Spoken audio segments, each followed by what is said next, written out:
Mystère autour du décès de Lisa, cette Française de 23 ans retrouvée morte au Cambodge. Le corps sans vie de la jeune diplômée a été découvert ce lundi sur le site d'Angkor. 2 jours plus tôt, au moment de sa disparition, Lisa Girard-Fabre courait avec ses amis.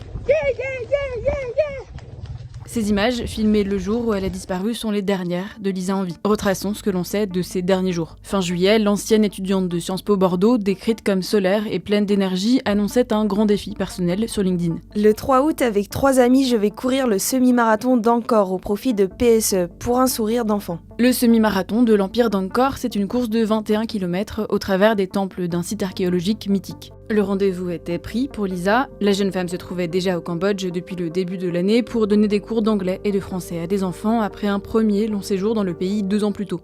Sauf que pour aller au Cambodge, je ne vais pas prendre l'avion. Ça fait 50 jours que j'ai quitté la France pour rejoindre le Cambodge sans prendre l'avion. Sauf que la course a finalement été reportée jusqu'à nouvel ordre à cause de récents affrontements à la frontière de la Thaïlande. Malgré la déception, un petit groupe d'une dizaine de volontaires qui espéraient récolter des fonds pour l'ONG Pour un sourire d'enfant ne se laisse pas abattre. Ils se sont dit qu'ils allaient faire la course entre eux en faisant le parcours qu'ils auraient dû faire pour le semi-marathon. Lisa, très investie, se joint à eux. Ils s'élancent ce matin du samedi 2 août. Mais au bout de quelques kilomètres, Lisa se détache du groupe. Péchue comme elle était, notre Lisa, elle a couru un peu plus vite, elle est passée devant et elle les a distancés.